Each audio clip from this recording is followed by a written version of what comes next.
Welcome back, everybody. It's Sarcasm Speaks, Jared and Bob here. The world is potentially burning, but I mean, it's fine. And by the world, I mean just university campuses, because by that, actually, I should rescind all of that and start over. The fake world is burning, because college life is not real life, as most people are aware. Um, But have you heard of any of this crazy shit that's going on in college campuses everywhere? Yeah.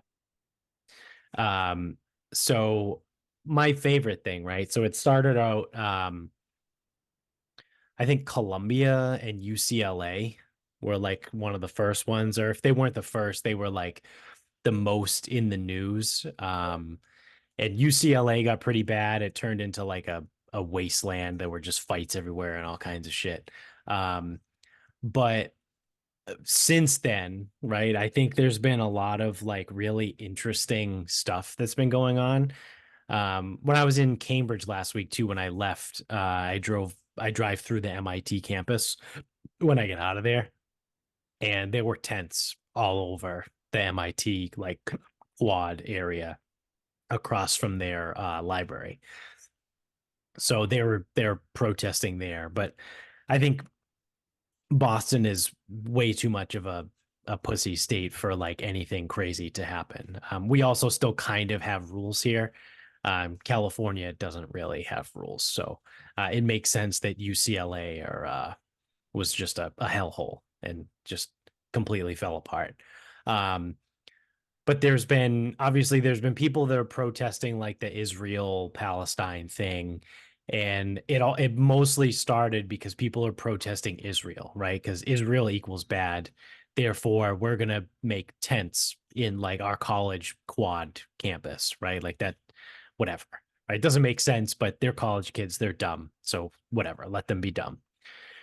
Then there were other people that started an anti-protest protests that people were like showing up on these campuses to protest the fact that these other people were protesting Israel.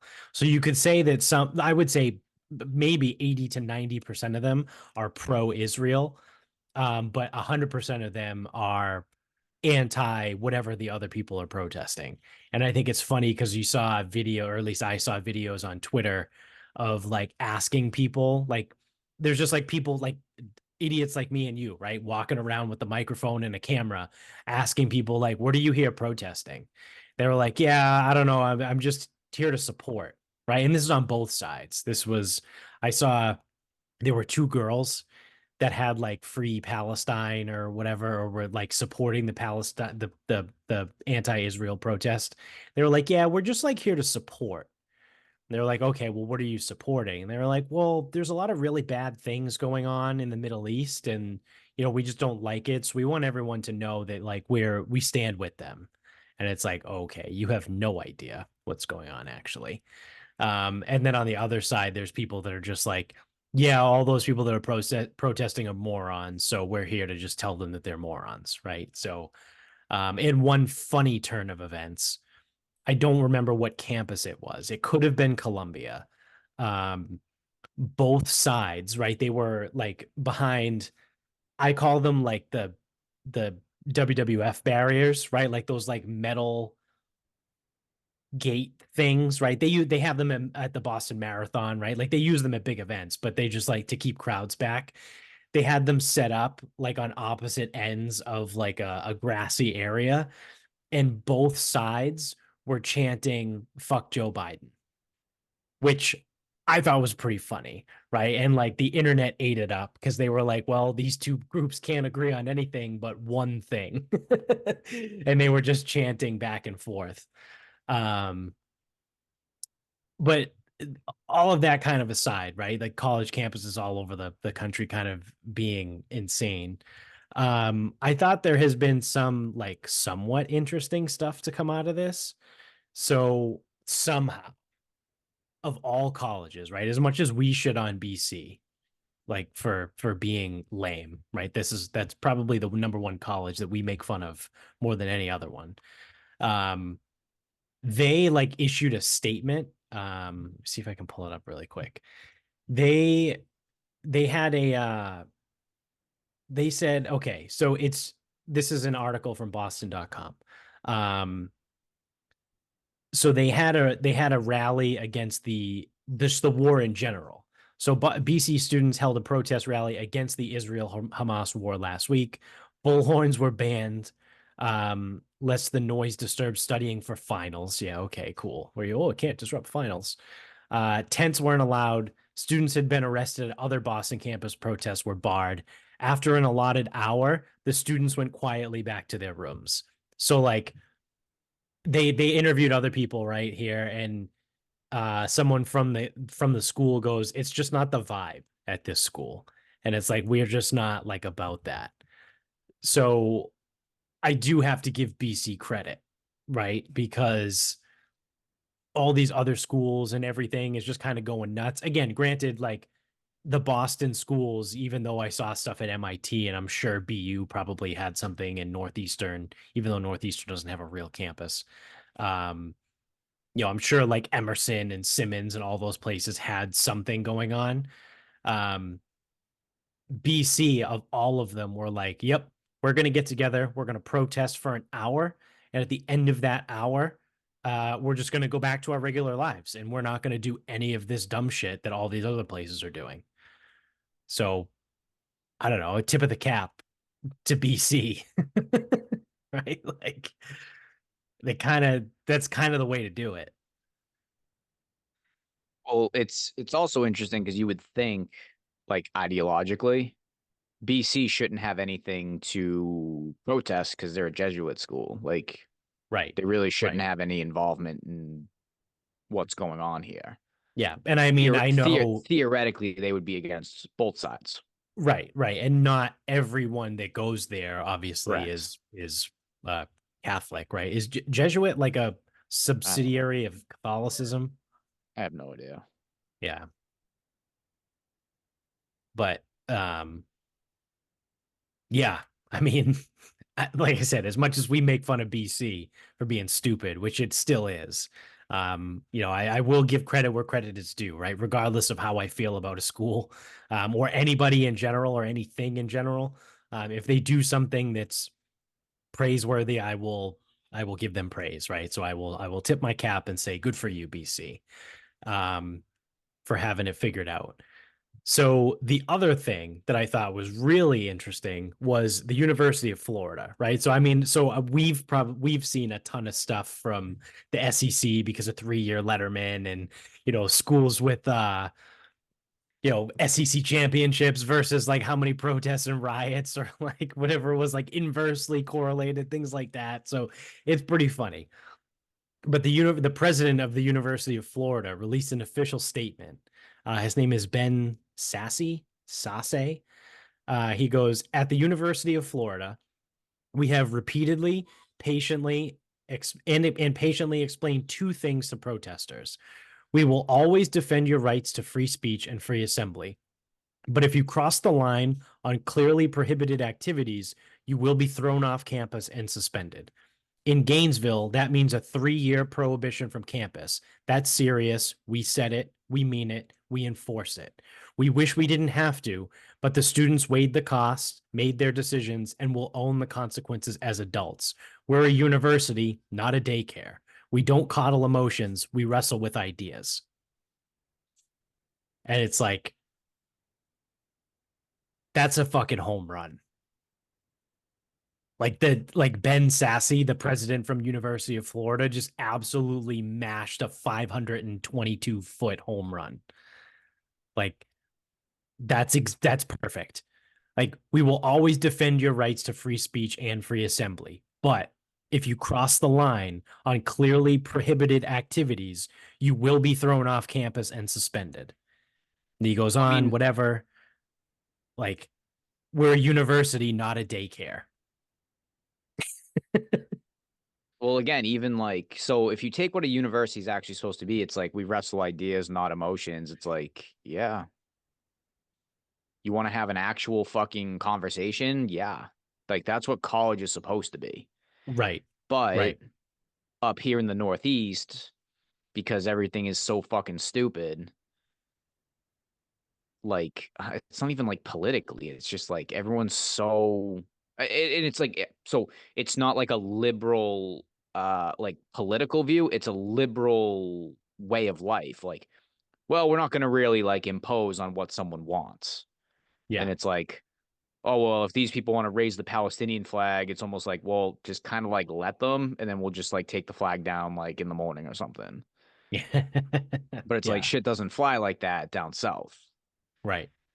But then the trade-off is then you're getting up this way, like at Columbia, whatever.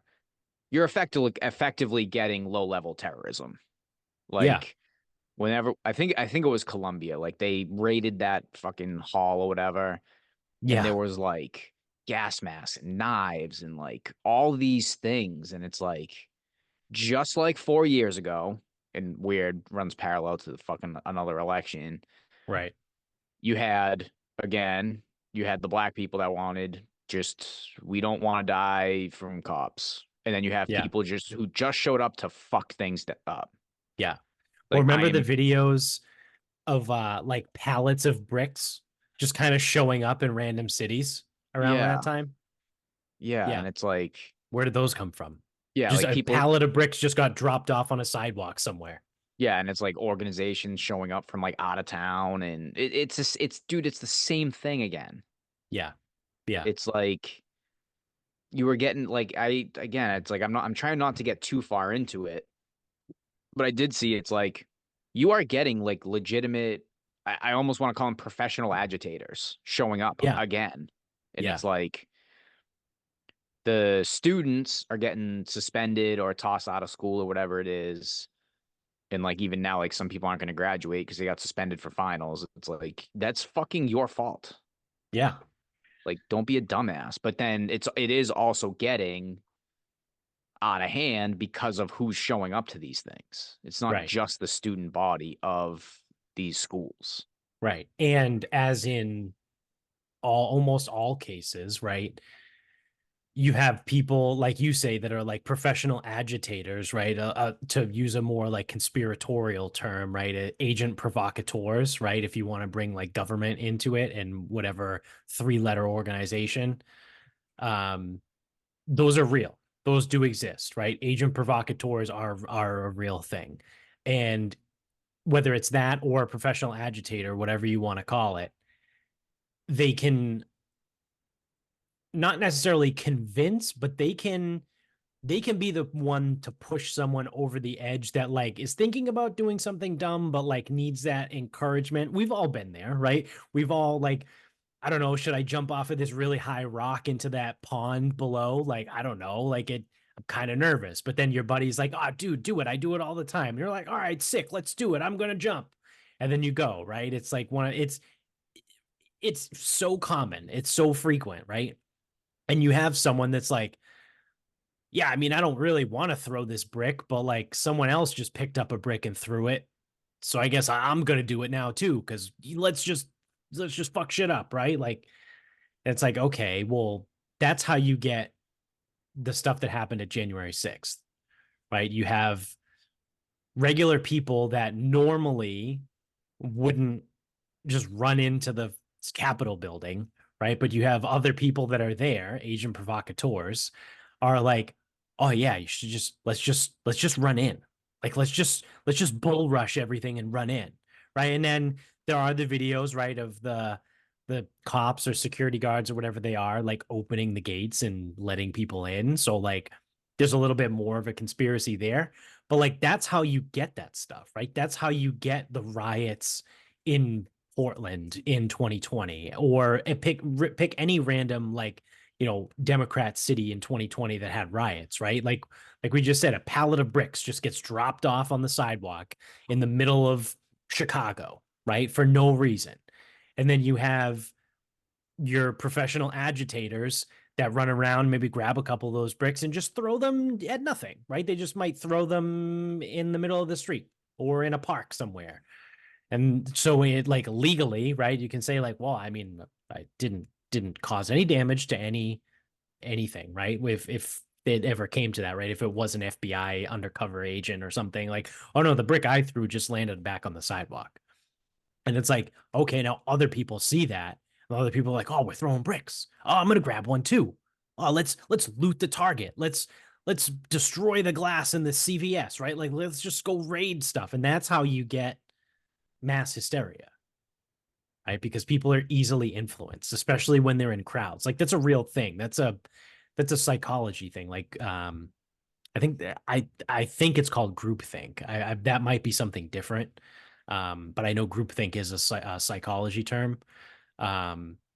But that's what happens, right? It's like the school of fish, right? You watch a school of fish swim in the ocean, like all of them turn at the same time and all of them move, but all it takes is one of the fish to turn and then all of them go with it, right? Like that's what happens with people too.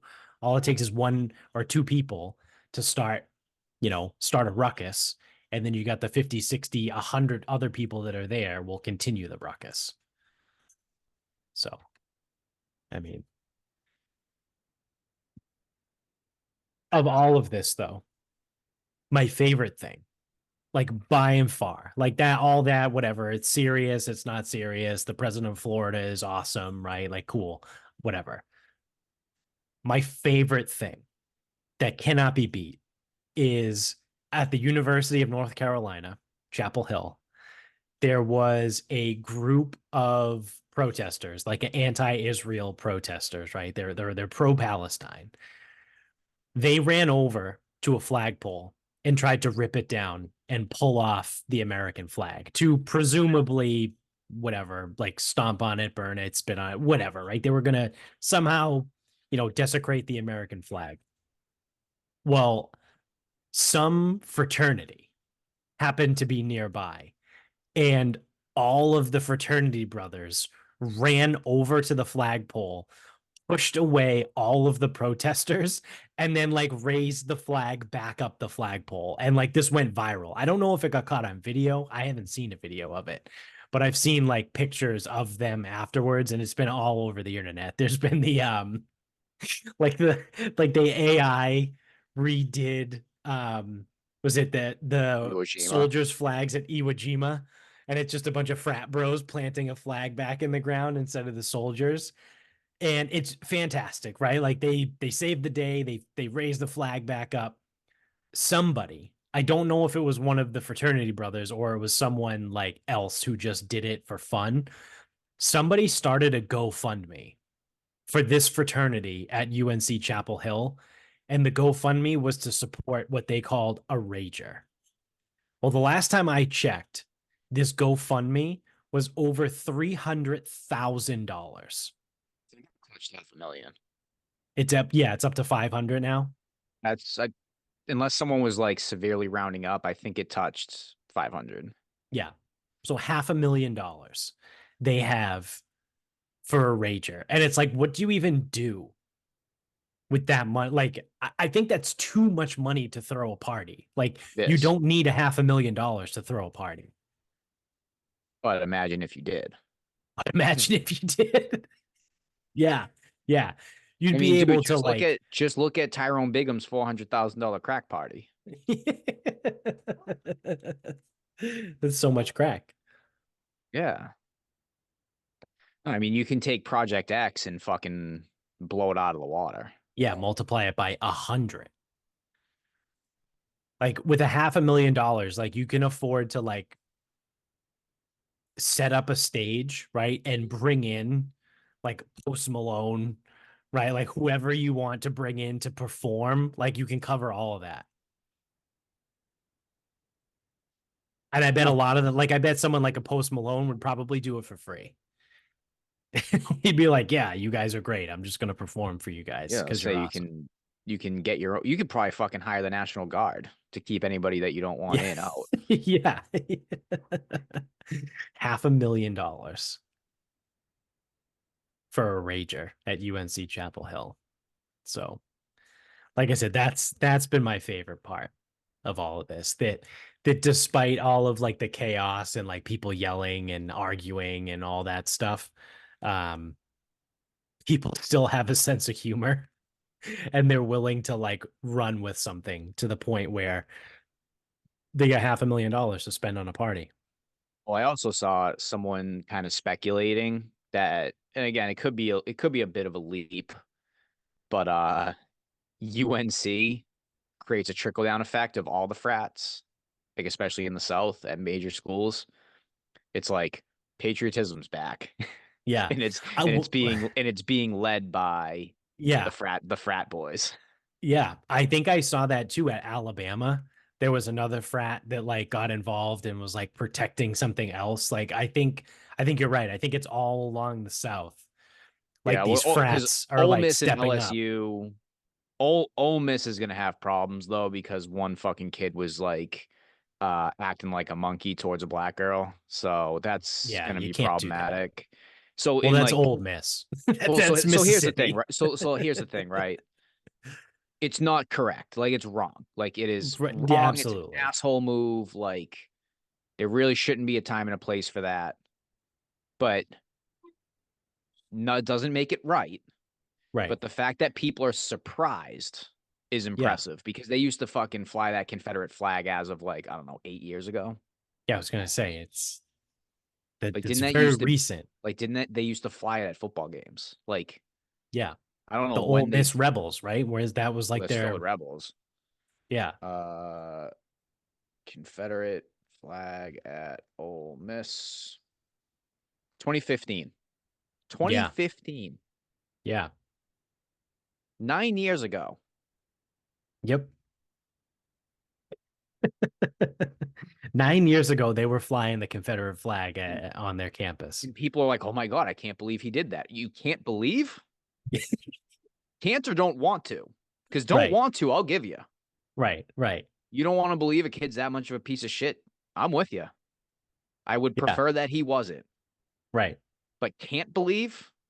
Oh, for sure, Certainly I can. believe it. Yeah. Oh, Yeah. certainly can. Yeah. What is But it? yeah, then That's Nikos' least favorite state, or like the worst state in the country by his Mississippi. standards. Yeah, Yeah. he's Yeah. like, and that's like another thing. Like, either lynching is still legal or they only got rid of lynching like 4 years ago.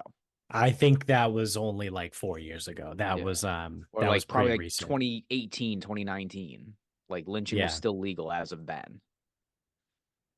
Um, plus Mississippi, I mean, dude, like weather's tough, poverty's tough.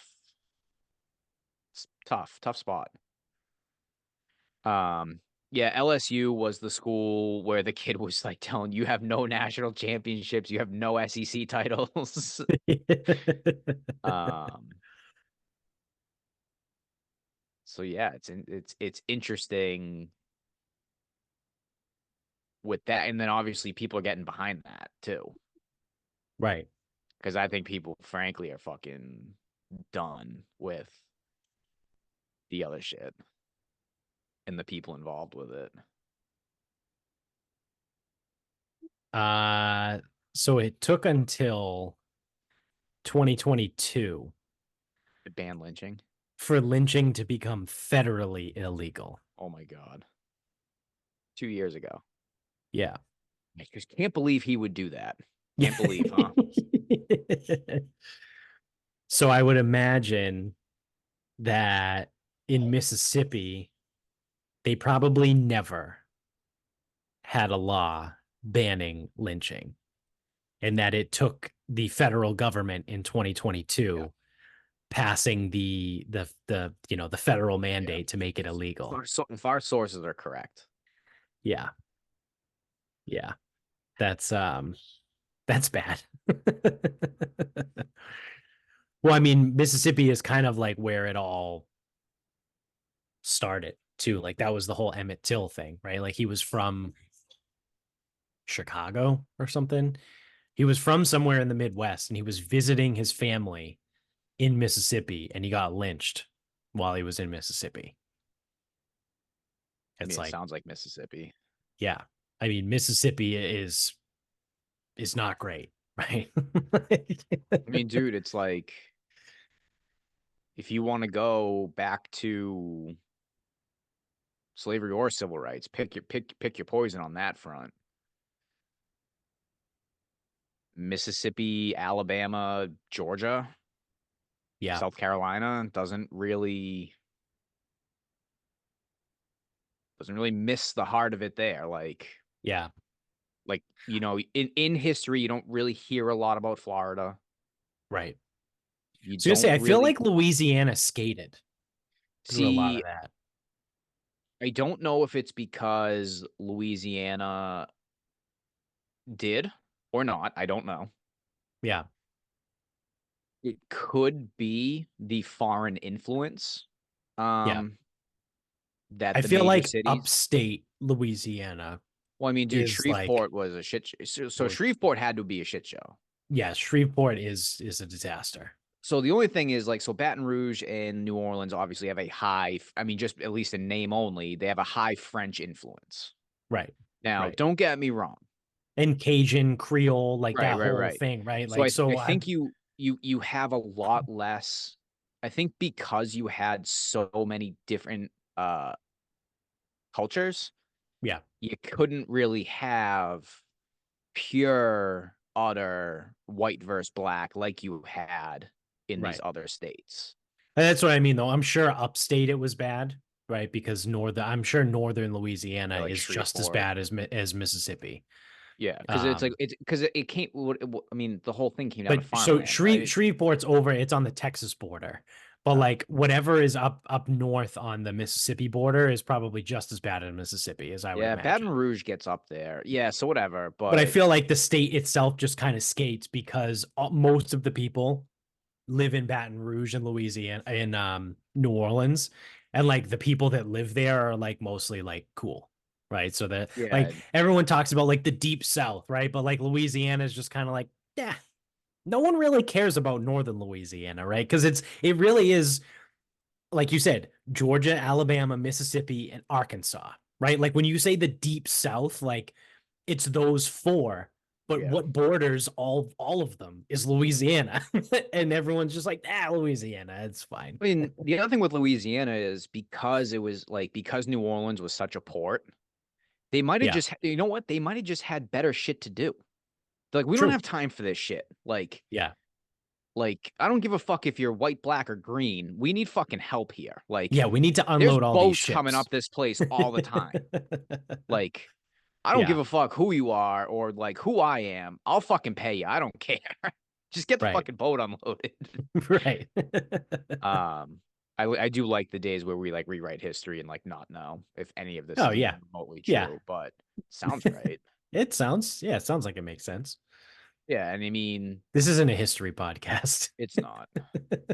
It's not. 'Cause that's the thing is like you have issues in Kentucky, even though Kentucky's starting to get north, because like what else is happening there? They don't Right. have anything. Right. Like New Orleans has shit. Like, dude, we got boats, we got Florida, we got South America, we got the fucking the Spanish speaking islands. Like, we got shit to do. Like, we don't have time for this. Yeah. But Kentucky's like, no, we're just sitting here banging our cousins and yeah, get Eating on the fried farm. chicken. Yeah, get on the farmland, I guess. So Yeah. So plus Louisiana is an SEC country. that is true. It is, but Baton And Rouge we do skates know around. that thanks to 3-year Letterman, the amount of SEC championships is inversely correlated to the amount of riots on your campus. Yeah. All right. So let's see one more thing before we get to wrapping things up here. Is I thought this was interesting. It doesn't necessarily, I mean, I know for 1000% fact, it doesn't affect you. But in the past, right, it doesn't affect me now, but in the past, I've definitely had to sign a non-compete before. And I thought it was really interesting that the Federal Trade Commission just passed I don't know, a ruling. I don't know. They don't make laws, right? But they passed a ruling that makes it illegal for companies to have and enforce non-compete clauses. So Yeah, okay. So those were rampant in fitness for a long time. yeah, that's what Uh, I said. Like I've had to sign them before when I worked at different gyms. I luckily, I don't think I did.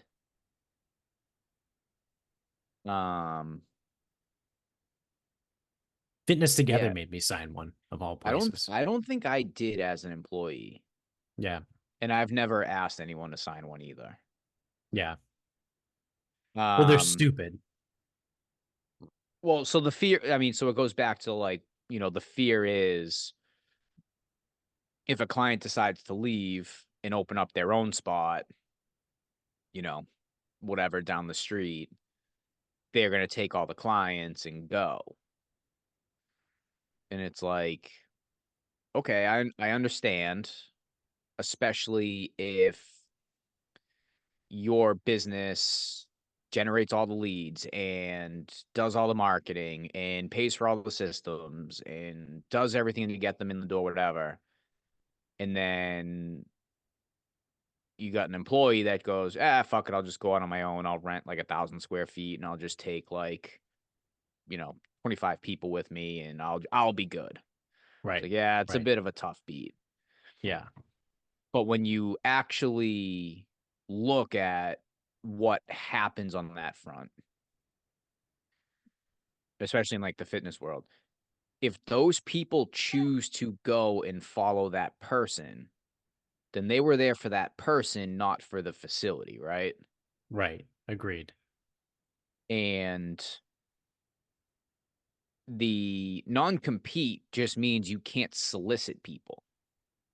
But if you say, hey, just so you guys know, like in 2 weeks, like I'm not going to be working here anymore. I'm going to open my own facility down the street. And then you just like stop talking. Right. That's not solicitation. And then if Correct. those people choose to leave on their own, generally they're free to do that unless they signed up for a commitment of whatever. Right. Um, Yeah, because it would be the so same as if they left that gym for a different any gym. other gym, anything. Any other gym. Yeah. Yeah. Yeah. Um, which made non-competes almost impossible to even enforce. Yeah. So yeah, it's a weird thing because it's like I think people thought I think a few things. Number one, people thought that they were more than they are. Like, oh my God, I can't go anywhere. It's like, no, Yeah. you can. You generally just can't solicit. Like you can't pull an email list and send out a mass thing, like, oh, come join me or whatever. It's like, Right. Right. but even if you have these people's numbers, like you can call them yourself. Like that's not technically that's not solicitation. That's having a conversation with another human being. Right. Right. Plus, how would you prove that? Yeah, it's like we're gonna get what? We're Yeah. gonna go to court and pull phone records Yeah. for the fitness industry? I don't think so. Yeah. Yeah. It's not happening. Um,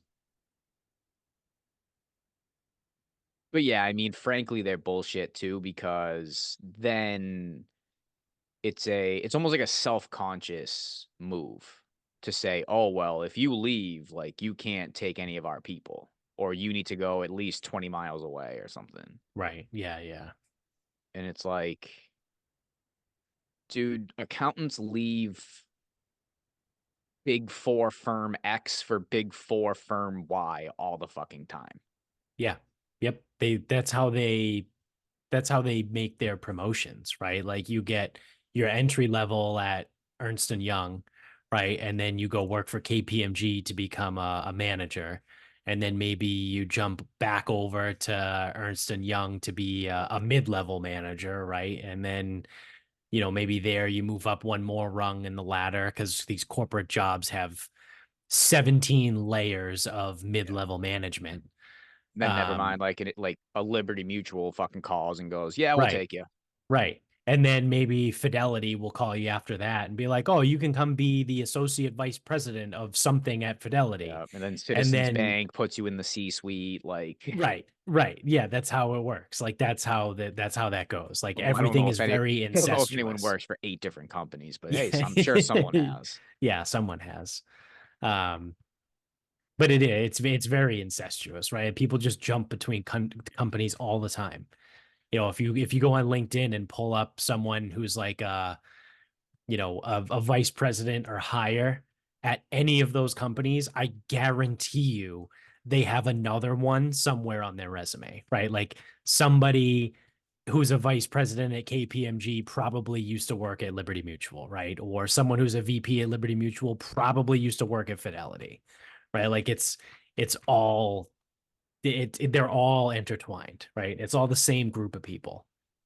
And it's like, so the way I look at it now is if one of my employees leaves and they were to work like locally and people were to follow them, then apparently they were just pretty fucking good at their job and now they're leaving to go follow that person specifically. Right. What Right. am I like again, what am I gonna do about that? Right. Throw a hissy fit and fucking Yeah. try to take a fucking random employee to court? Like who's gonna Yeah. see that case? And like what is it worth? Like it's not worth it. Yeah. Which I will say, in Massachusetts, it's always been difficult to prove a non-compete in court anyway, because I have heard that in the past. Yeah, Um, everyone always said that they're effectively unenforceable. yeah, So don't make your people sign them right, right, because it just makes you look like a fucking dink. right. I think in the cases there where they were more enforceable were when they were like very specific and very granular, right? It's like, you know, if you leave this job for 6 months, you're not allowed to open a new gym within a 15-mile radius of whatever. You know what I mean? Like when it's more specific like that, I think it was probably a little bit better.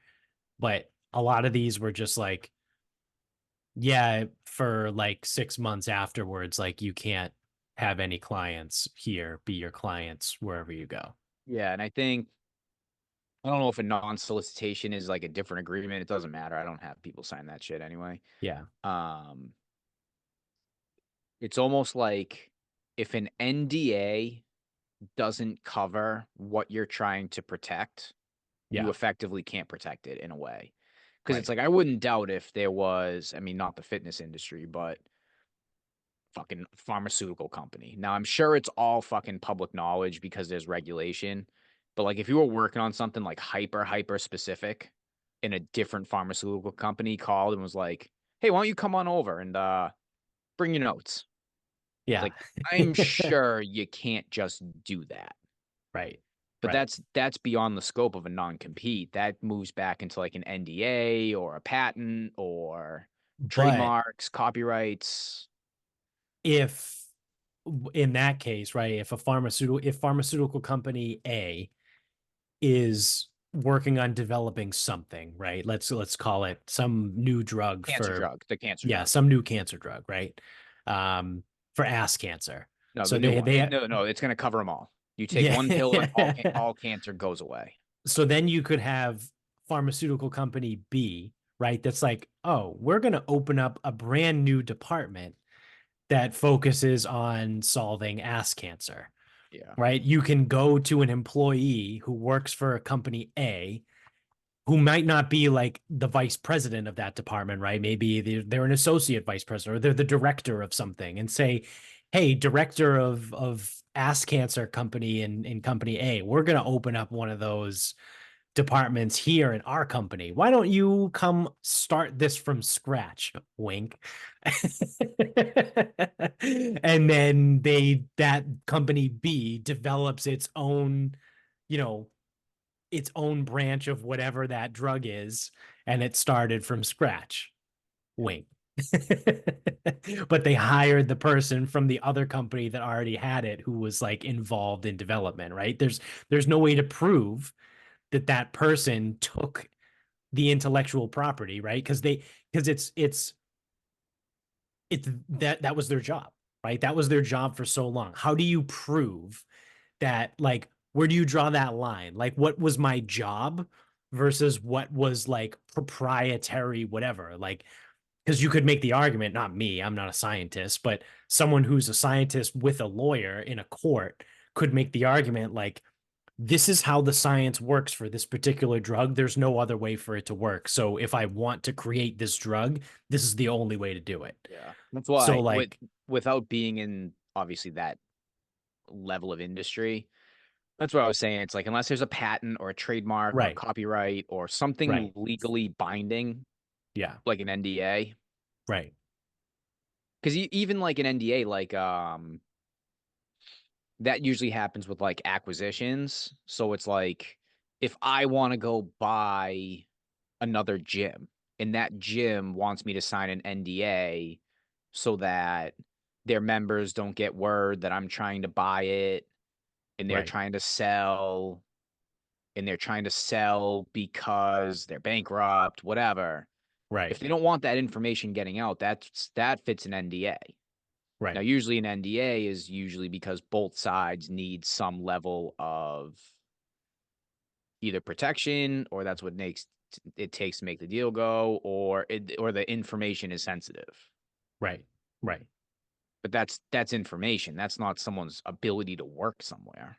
right, right, Because again, from like from I guess an idea, like if one of my employees wants to open up a place down the street, like why should I be able to stop them just because I employed them at a time? yeah, That doesn't make any yeah, sense. that doesn't. Now, it also doesn't make sense for them to do that, but here we are. Right. So, yeah, I mean, like I said, I thought it was pretty interesting. And I mean, it's tough because this is one of those situations where like the federal government is effectively getting bigger, right? Because it's creating more laws for people to have to abide, which I usually don't like. But Yeah, not. I mean, I non-competes don't were know. stupid to begin Yeah, I was with. gonna say I don't know if I 100% agree. It's more So I'm so. not gonna like draw a hard line in the sand on this one and be like, I don't like It's it just because the government is the government's overreaching. actually. It's actually yes, it's getting bigger, but it's getting bigger to protect employees, not Right. Right. Yeah, not hold them down. exactly. Because you could argue non-competes are fucking predatory business practices. Yeah. So, all right. Do you want to wrap things up on game one? We can We'll wrap take a this up. break, come back for second part of the doubleheader. So I know you're no doctor or um I know you passed an MTEL in biology and you were an exercise scientist, whatever. Uh so I know people can shrink over time. Yes. I've come to the discovery that either shoe sizes are getting bigger or my feet are getting smaller. And I don't know which one is happening No, I think you're on because to something here. so my evidence. I bought for years, years and years and years and years and years, size 9. Yep.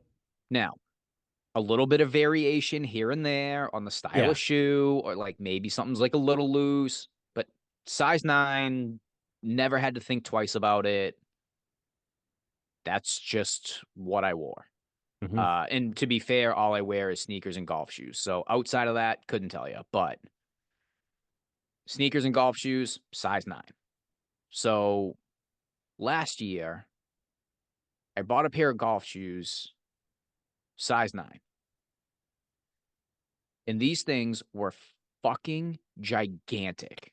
Like they were so fucking big. And it's like I threw insoles in them and I wore them, but like they were too big. And they were FootJoys.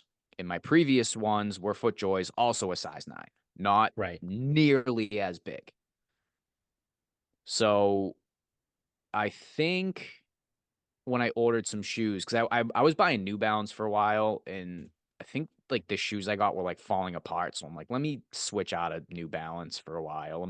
So I got some Adidas, and I think I got and because I was like fucking thrown by the golf shoes, I think when I ordered them on Amazon, they said these shoes tend to run big. I'm like, all right, so I'll get 8.5. Mhm. Well, the Adidas shoes I bought had no tongue. It was like one continuous piece. Right. Okay. So the 8.5 fits, but it took me like forever to wear in and break in the shoes because I couldn't get in the no tongue thing.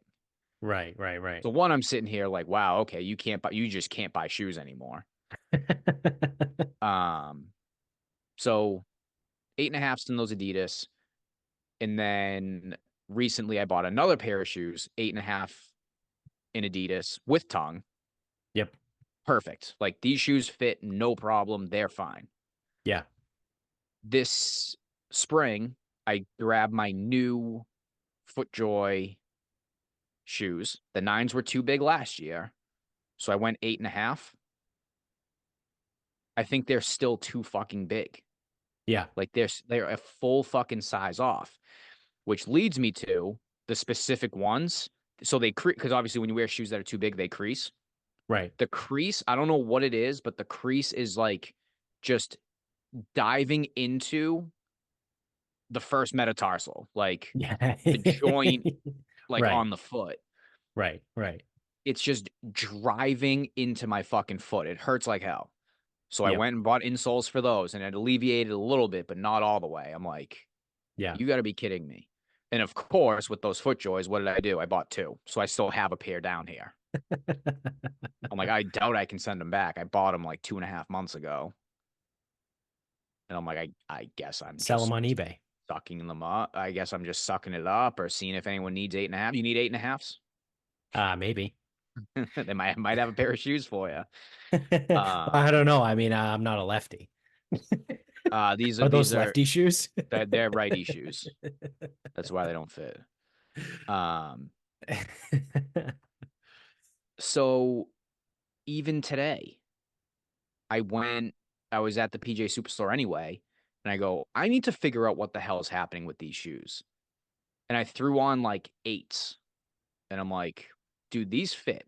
So how do I have Yeah. 9s from Right. 2022 that do not fit?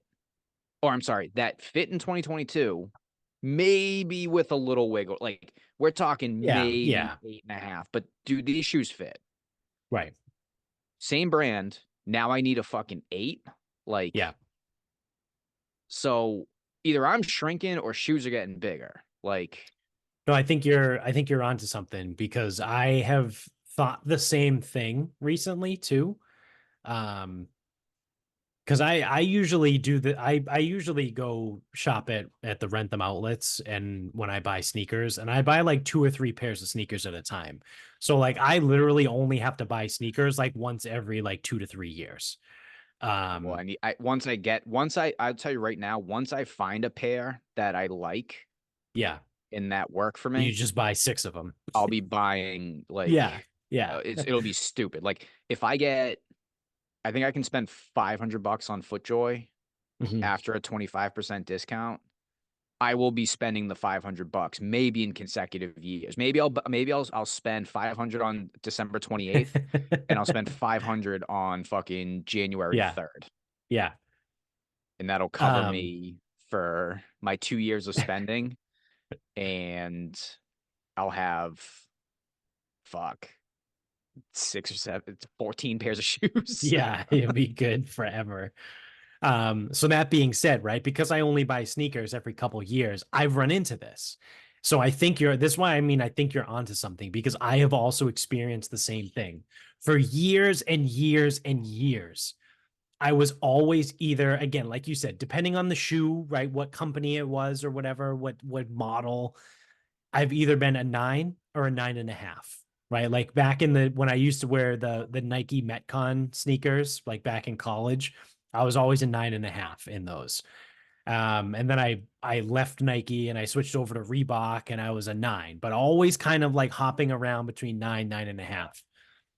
More recently, like within the last year or so, I've had to buy 8.5s for the first time ever. And I thought the same thing. I was like, that's weird. Like, I don't know the last time I've had to wear an 8.5. Because like I put on like a 9 or a 9.5 and it's way too big. Yeah. I'm like, how does this happen? And So now like the issue I wear is, 8.5s.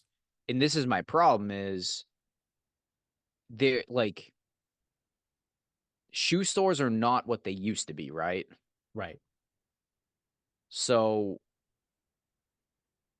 it can't just go to the mall, go to a Foot Locker, and not be looking at a bunch of Jordans and basketball shoes. Like, there's just not like a lot of like regular, Yeah. whatever you want to call them, running, training, whatever shoes. And then if I'm like, God forbid, I'm trying to like a different brand, I'm like, so I have to try everything on now? Yeah. Like what the fuck? Yeah. Yep. Used to be easy. I would just order them and they'd be here in like 2 fucking days. Yeah. Or I used to go to Yeah. the New And I Balance knew outlet. exactly what I wanted. But the New Balance, I just wasn't impressed with the latest New Balance shoes I got. They like kind of fell apart early. The sole started moving on me. Yeah. I'm That like, sucks. yeah, I'm like, this just isn't a good shoe. And I haven't been impressed with New Balance in a few years. Local guys. Well, Oh, local I don't figure it know. the I don't fuck know out. where they definitely don't make the shoes in Massachusetts, but their headquarters are right on the Mass Pike, right next to the Bruins practice facility. And I guess the Celtics too are in the same building. But Great. Make better shoes. yeah. But yeah, no, I have noticed that too. So I think that's the thing. I think shoes have So fucking gotten, annoying. Because then even with so it, it's shoes have like gotten bigger, right? Like yeah, that means shoes have gotten bigger, right? Because the size, I need to buy a yeah, smaller either we're size and because I would they've say gotten unless we're bigger. both shrinking, shoes are getting bigger. But then this is the other thing. So like take a True Links wear or something where it's like they're only online. How the fuck am I Right. supposed to know what the fuck size shoe to get? Yeah. And it's like, okay, that like little slider metal thing, that little slider metal thing still says 9. But you Exactly. guys don't follow the fucking shoe size anymore. Yeah, that slider metal thing is from 1997, right? Like Yeah. in 1997, I might have been a size 9.5, but Yeah. now But guess apparently I'm an what? 8.5. A 9 would fucking fit back then too. Yeah, true. Stupid. And the dress shoes. So we got the dress shoes for the wedding. Yeah. I go, I'm not fucking doing this. 8.5. Give me 8.5s. All my other dress shoes are 9s. Yeah. So it's not even like just FootJoy, because like that was like my conspiracy was FootJoy's fucking Yeah. making shit for fat people again, because I still can't wear their shirts. They're for fucking fat people, or bigger people, whatever. Like they're just like so wide. It's like a fucking squirrel glider. Yeah. So I thought FootJoy was conspiring to make shoes bigger. And I'm like, it's everything. Yeah. All right. My final thought is I played my second round of golf of the year today at Acushnet River Valley Country Club, whatever the hell it's called, Acushnet Valley Golf Course, whatever it's called. And what a stupid game. What a dumb game that we play. I mean, aside from just I played actually solid aside from a few holes. And I got absolutely crushed by the par fives. I made a 10 and a 9 today. I made a 10 on the front and a 9 on the back. And both of those came on par fives.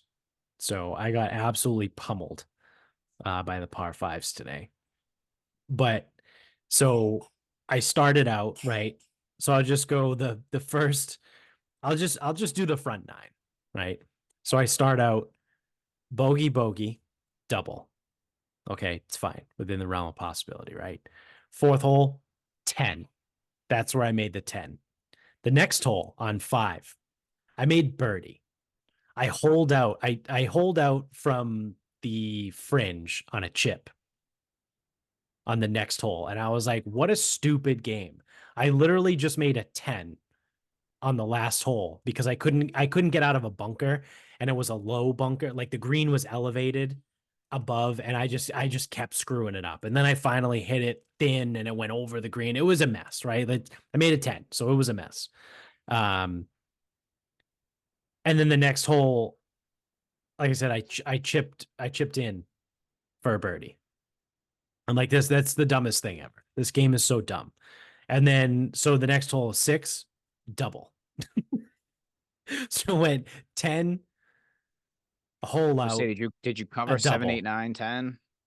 and then finished bogey, right? Back to normal, right? Like that's to be expected. But like, what a ridiculous 4-hole stretch, where I went double, 10, birdie, double. I shot a 49. Like when we were like adding everything up, and we were like, oh, so what'd you shoot? And I was like, I don't know, probably a really big number. And I looked and I was like, 49, huh? Like that's not terrible. I was like, that's pretty good considering I made a 10. But Generally, obviously the birdie helps. Generally, it always feels like it's going to be a lot higher when you're playing fucking over, back, here, there. Fuck me, miss a putt, 3-putt, like fuck. Yep. So I did not have a birdie on the back, and I made a 9 and ended up with a 52 on the back. So I shot a 101. It's the first time I've gone over 100, probably since I played at Sharon Country Club in like whatever that was last July, right? So I don't think I've ever. What yardage did you play from? Because it gets long there. The whites, which are like 57 and change. Okay. So yeah, I mean, like I said, it's the first time I've shot over 100 since Sharon. Right? 'Cause I don't think I've ever actually broken 100 at Sharon, unless I did for the first time last year. I might have shot a 98 there. I think you broke 100 when we played with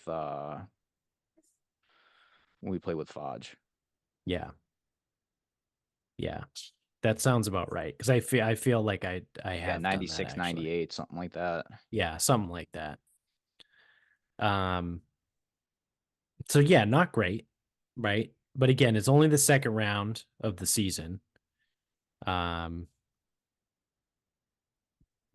Which kind of sucks that it's coming on May 5th. But I mean, the weather hasn't been great. Work has been busy. And then obviously, having a kid, right? There's a little bit added responsibility there. It's not like I can just go play 9 at 6 o'clock in the morning before I go to work because someone's got to watch the baby. Just say you're going out for cigarettes. Yeah.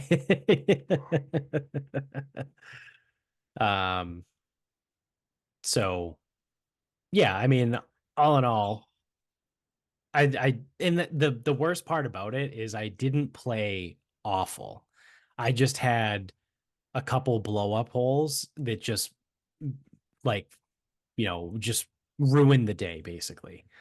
And I had 5 penalties today. So five lost balls. So I mean, that's 10 strokes right there. And that's what I said to Neil afterwards. I was like, you take the 5 penalties away and that's a 91, right? Or a 91, 92, like right around, like that's a pretty good round for me especially a place like Acushnet, because it's a hard golf course. So I was like, yeah, I mean, outside of those holes where I completely imploded, like I felt like I played all right, which is frustrating, right? Because it's like I felt like I did fine, especially for second round, right? But I guess the scorecard doesn't always really tell the story, I suppose. I only had 29 putts too. That was great, great with the flat stick today.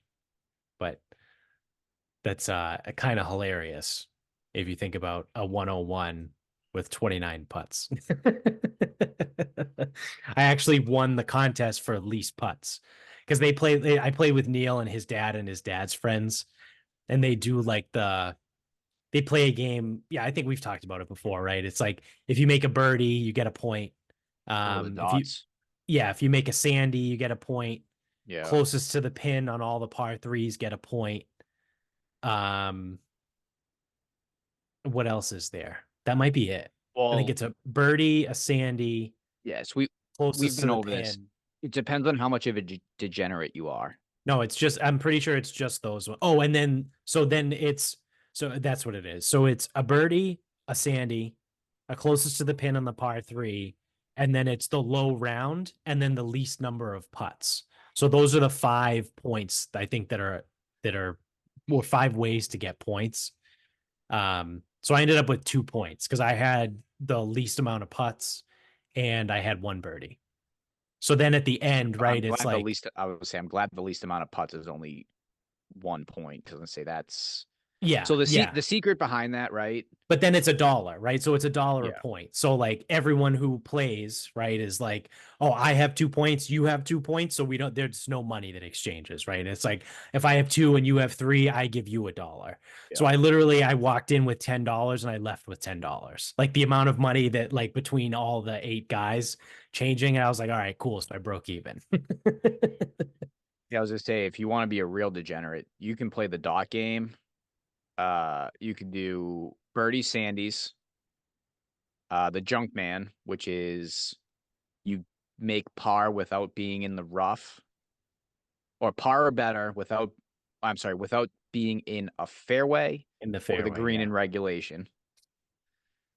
Hogan's, which is fairway green, par or better.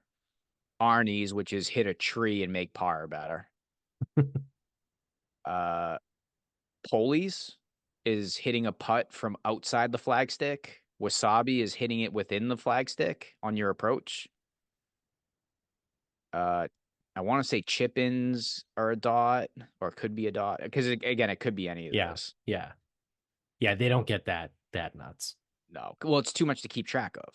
Right, And right, the more shit you include, the more likely you are just to end up kind of being even. right. Yeah, exactly. It's like it, and that's why, like, when you like, so there's one guy I play with, and like if you're playing like a Nassau, whatever, he'll press you to death because the more he presses, that means he's down. And the more he presses, that means the more likelihood he's either going to end up beating you Right, or just end up kind of breaking even. Because the more bets, the more you get to 50-50. right, right. So yeah, that's it. That's going to do it for us. Thank you for watching. If you're on YouTube, don't forget to hit subscribe up above, the thumbs up down below. Subscribe if you're an audio only guy as well. You can get us on Instagram at Sarcasm Speaks Pod. Twitter is sarcasm_speaks. Facebook is sarcasm speaks. The website is sarcasmspeaks.com. Check out all of the sponsors in the show notes below. Go support those guys. You get some discounts and links and everything you need down there. So that is going to do it for us. Until next time, good night, everybody.